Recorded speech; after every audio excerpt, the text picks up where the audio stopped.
Welcome back to my channel Aparna Roy blog. আমার কাছের এবং দূরের সকল বন্ধুরা কেমন আছো? আশা করি যে যেখান থেকে আমার এই ব্লগ ভিডিওটি দেখছো তোমরা সকলে ভালো আছো এবং সুস্থ আছো। আমরাও তোমাদের ভালোবাসা আর ঠাকুরের আশীর্বাদে বেশ ভালো আছি। সকাল সকাল এরকম একটা দৃশ্য দেখতে কার না ভালো লাগে, সবারই ভালো লাগে কম বেশি। সকালে ফুল পাখি নেচার এগুলো দেখতে আমাদের প্রত্যেকেরই কিন্তু ভীষণ ভালো লাগে। কত সুন্দর করে এক একটা দানা ওরা কিভাবে খাচ্ছে দেখে একদম মনটা আমার ভরে গেল। তাই ভাবলাম তোমাদের সঙ্গে এই স্মৃতিটা মানে এই দৃশ্যটা একটু শেয়ার করি, তার জন্য তোমাদের সঙ্গে এটা শেয়ার করছি। বন্ধুরা, আমার তো ভীষণ ভালো লাগে ছোটোবেলায় এই শালিক, এইগুলোকে আমরা গ্রামের ভাষায় শালিক পাখি বলি, তোমরা কোন পাখি বলো অবশ্যই জানিও। তার মধ্যে আর একটা মনে হচ্ছে অন্য পাখি, বেশ ভালো লাগছে। এরা বেশ মেলবন্ধন হয়ে একা একা নিজেরা কত সুন্দর করে খাবারগুলো খাচ্ছে, তাই না বলো? তো যাই হোক বন্ধুরা, তারপরে ফিরে এলাম ব্লগের মধ্যে। ছেলেকে সকালবেলা স্কুলে পাঠিয়ে দিয়েছি, ছেলেটার এক্সাম চলছে আজ থেকে চলছে, আর একদিন বাদে এক্সাম হচ্ছে, যেহেতু পড়ার জন্য বাচ্চাদের একটু রেস্টেরও দরকার, টাইমেরও দরকার, ওই কারণে। তো বাবুসোনা যাওয়ার পরে মাথায় একটু চিরুনি দিয়ে নিলাম, এই কারণে যে মাথাটা চুলটাকে পুরো কভার করে বেঁধে নেব, ঘর বাড়ি পরিষ্কার করব। আর একটু মেঘলা দিন আছে এখন, আর এই মেঘলা দিনে কাজ করতে কেমন একটা অলসতা লাগে, কিন্তু অলসতা লাগলে তো হবে না। যেটা এমনিতেই দুর্গাপুজো এসছে, কম বেশি প্রতিদিনই ঘর বাড়ি পরিষ্কার করা হয়, কিন্তু পুজো উপলক্ষে আরও বেশি করে ডিপলি করে করা হয়, বেশ মজা লাগে।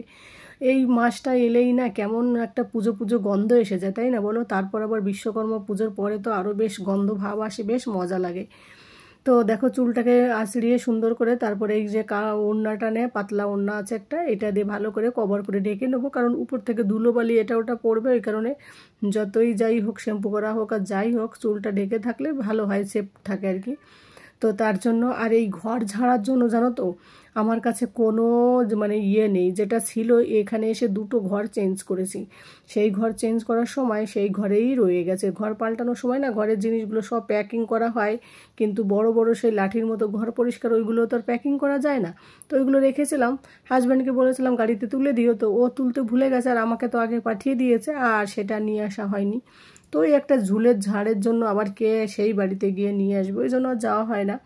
তার জন্য এবার ভেবেছি ধুর আর কিনবই নেই, ঝাঁটা দিয়ে এটা ওটা দিয়ে করে নেবো পরিষ্কার। খুব একটা তো পরিষ্কার হয় না, ওই মাকড়সায় মাঝে মাঝে যদি জাল বাঁধে তাহলেই হয়, তাছাড়া হয় না। আর এইসব জায়গাটা তো প্রত্যেক সপ্তাহে একদিন করে আমি পরিষ্কার করি, তো তার জন্য খুব একটা হয় না। তবু পুজো এসেছে সেই উপলক্ষে একটু করতে ইচ্ছা করে, বেশ ভালো লাগে। আর এই কী বলতো, এত বড় এই রুমটা অনেকটা বড়, বেডরুমের থেকে এই রুমটা অনেক বড়, এই কারণে এই রুমে শোকেস আলমারি সব কিছু রেখেছি, জিনিসপত্র বেশি।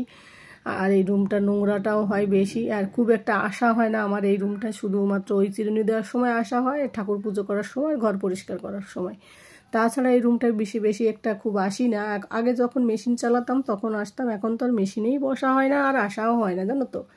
তো ঘরবাড়ি ক্লিনিং করতে কখন যে টাইম চলে যায় কিছুই বোঝা যায় না। তারপরে আবার জামা কাপড় কাচা, রান্না করা, এত কিছু, পুজো কাচা ধোয়া সব কিছু, আর তারপর আবার এই মেঘলা দিন। তো যখন আমি জামা কাপড়গুলো মেশিনের মধ্যে ঢেলেছিলাম না, মানে ভিজিয়ে রেখেছিলাম কিছুক্ষণ ওয়াশিং মেশিনে, তাহলে বেশ সুবিধা হয়, পরিষ্কারটা ভালো হয়। তো তখনও আমি দেখিনি যে বাইরে রোদ না বৃষ্টি। তারপরে বাবু যাওয়ার পরে তোমাদের দাদাভাই যখন ঘরে এলো ওকে ছেড়ে, তখন এসে বলল বাইরে মেঘলা। কিন্তু কি আর করা যাবে বলো, যা হয়ে গেছে, তাও আমি ধুয়ে নেব। তারপর আবার কি হয় বলো তো, এই টাইমটায় না দেখবে এই বৃষ্টি এই মেঘ, এই বৃষ্টি এই রোদ, এইটাই চলে। তো এখন দেখা গেলো বৃষ্টি, দেখা গেলো 2-3 ঘন্টা পরে আবার পরিষ্কার হয়ে গেল। তো বেডরুমও পরিষ্কার করে নিলাম, রান্নাঘরের ওখানটায় অনেকটা ঝুল ছিল, ওই যে রান্নাঘরটা একটু বেশি হয়, তো সেইগুলো একটু পরিষ্কার করে ভালো করে ঝাড় দিয়ে তারপরে দেখো ঘরটা মুছে নিলাম। আর যা নোংরা প্রচুর বেরিয়েছিল ঝাড় দেওয়ার সময়, খাটের নিচে অনেক সময় নোংরা থাকে তো।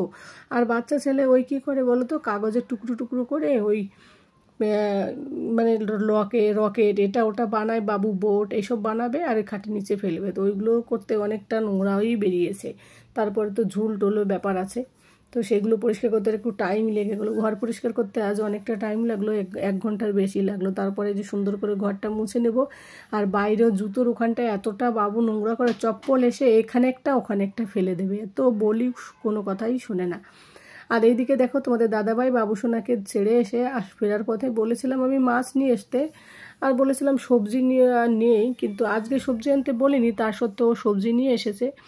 তো মাছ যেদিন কেনা হয় সেদিন সবজি কেনা হয় না, কারণ মাছের তাজা তাজা ঝোল খেতে বেশ মজা লাগে। তো তবুও নিয়ে এসছে, এখন আর কি করা যাবে। শশাটা খুব সুন্দর ছিল, এগুলো দেশি শশা জানো তো, এগুলো খেতে খুব ভালো লাগে। আর অত সুন্দর কাঁচকলা পেয়েছে, আমি তো ভাবতেই পারিনি। কাঁচকলাগুলো একদম সুন্দর ছিল, আর এই ঝিঙেটাও বেশ তাজা তাজা ছিল। ভেন্ডি এখানকার আমাদের ঘরের পিছনে যে সবজিটা না, মার্কেটটা, এখানটায় না সকালবেলা তাজা তাজা সবজি আসে, আর সেগুলো খেতেও বেশ ভালো লাগে। যদিও ওই হাটিয়াতে যেখানটায় আমরা যাই ওখানে একটু দাম বেশি থাকে, কিন্তু এখানে একটু কম থাকে।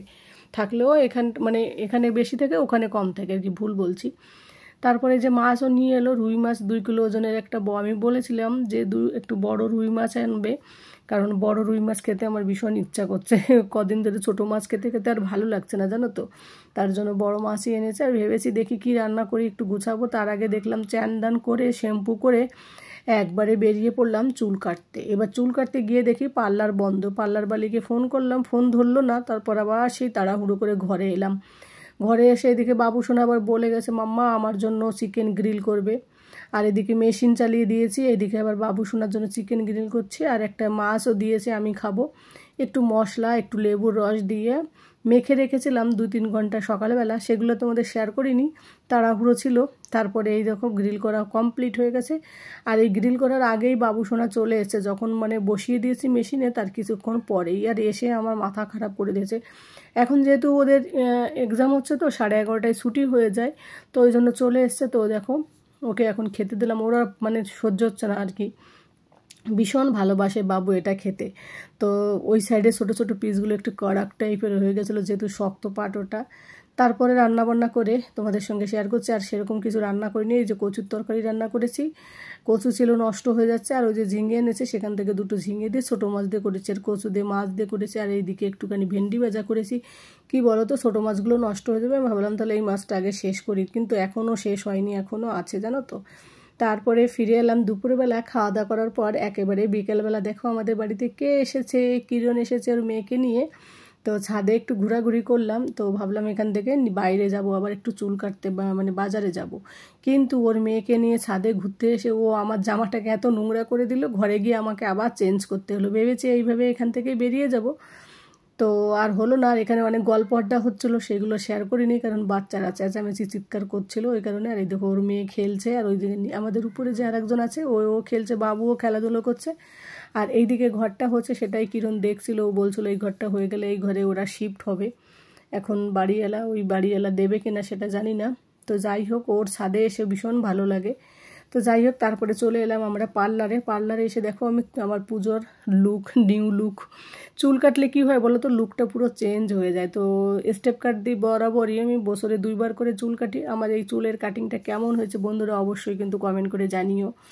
আর যে যেখান থেকে ভিডিওটি দেখছো তোমরা সকলে ভালো থাকো, সুস্থ থাকো। আর এই ছোট্ট একটা ভিডিওতে অনেক অনেক ভালোবাসা দিও।